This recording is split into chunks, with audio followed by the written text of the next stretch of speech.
Bismillahirrahmanirrahim. Welcome to Khan Academy of Biology. Dear students, today we are going to discuss metamorphosis and its types. Metamorphosis एक Greek word है जो कि दो parts के ऊपर मुश्तमिल है, जिनमें फर्स्ट मेटा मीन मैनी और मॉर्फोसिस मीन फॉर्म्स, यानी जब भी कोई इंसेक्ट या ऑर्गेनिज्म एक से ज्यादा मॉर्फोलॉजिकल या स्ट्रक्चरल फॉर्म के अंदर पाया जाता है, दिस इज कॉल्ड मेटामॉर्फोसिस। हम सिंपली इसे डिफाइन भी ऐसे करते हैं, organism have more than one structural form, this is called Metamorphosis. एक और तरीके से भी हम इसे डिफाइन कर सकते हैं, it is a series of changes during the development of insect from egg to adult, यानी ये डेवलपमेंट की ऐसी सीरीज है, चेंजेस की ऐसी सीरीज है जो किसी भी इंसेक्ट को एग से अडल्ट फॉर्म के अंदर चेंज करती है। This is called Metamorphosis.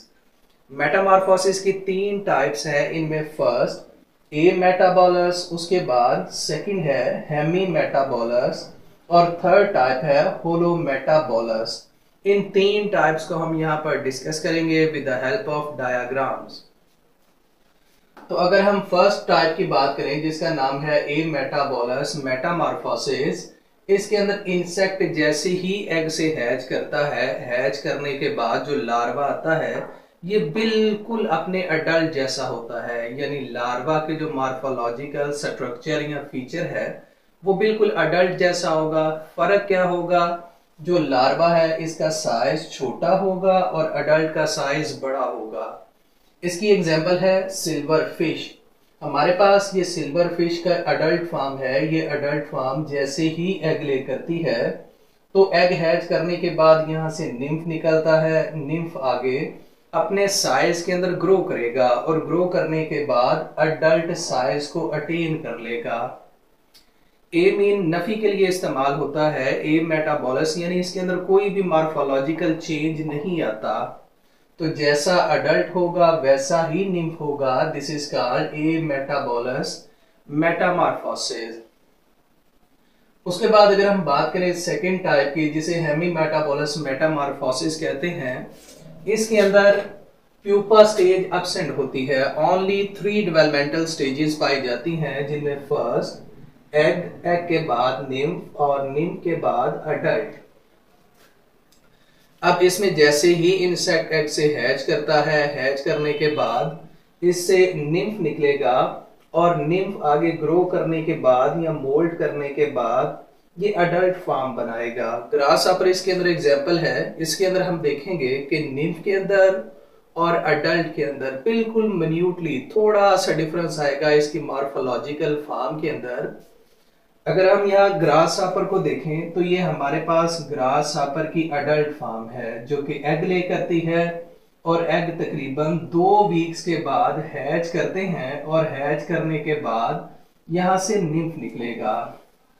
अब निम्फ क्या करता है, 4 से 7 वीक्स ये मोल्ट करता है, बार बार मोल्टिंग के जरिए ये अडल्ट फॉर्म के अंदर आ जाता है। अब इस निम्फ के अंदर और अडल्ट के अंदर डिफरेंस क्या होगा, ये जो निम्फ है ये विंगलेस होगा और जो अडल्ट है इसके पास विंग्स होंगे, यानी मॉर्फोलॉजिकल फॉर्म थोड़ी सी एक दूसरे से डिफरेंट होगी। This type of metamorphosis is called hemimetabolous metamorphosis. उसके बाद अगर हम बात करें होलो मेटाबोलस मेटामॉर्फोसिस की, तो इसके अंदर 4 स्टेजेस होती हैं, जिनमें फर्स्ट एग, एग हैच करेगा, लार्वा बनाएगा और लार्वा प्यूपा बनाएगा और प्यूपा अडल्ट बनाएगा। इसमें जो लार्वल फॉर्म है ये स्ट्रक्चरली मॉर्फोलॉजिकली बिल्कुल डिफरेंट होगी as compared with their adult form, यानी अडल्ट की शेप और होगी और लार्वा की शेप और होगी। और इसके अंदर एग्जांपल है बटरफ्लाई की।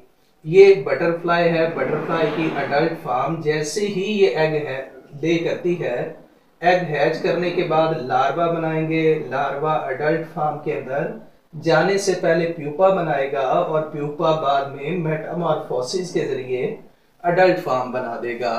एक दफा फिर से सुन लें, बटरफ्लाई जैसे ही एग ले करती है, एग ले करने के बाद एग हैच करेंगे, एग जैसे ही हैच करेंगे इससे लार्वा बनेगा और लार्वा प्यूपा की शेप में आएगा और प्यूपा फिर अडल्ट बना देगा। इसमें लार्वा और अडल्ट फॉर्म के अंदर चेंज आता है। This type of metamorphosis is called ओलो मेटाबोलस मेटामॉर्फोसिस। अब कुछ हार्मोन्स भी हैं जो इसके अंदर रोल प्ले करते हैं, जैसे कि ब्रेन के अंदर ग्लैंड है कार्पोरा अलेटा जो कि प्रोथ्रेसिक ट्रॉपिक हार्मोन रिलीज करता है। ये हार्मोन स्टिमुलेट करेगा प्रोथ्रेसिक ग्लैंड को जो कि एक्डाइसोन हार्मोन रिलीज करता है और ये एक्डाइसोन हार्मोन एक्डाइसिस या मोल्टिंग के जरिए लार्वा को अडल्ट फॉर्म के अंदर चेंज करता है। तो डियर स्टूडेंट्स, ये हमारा टॉपिक था मेटामॉर्फोसिस।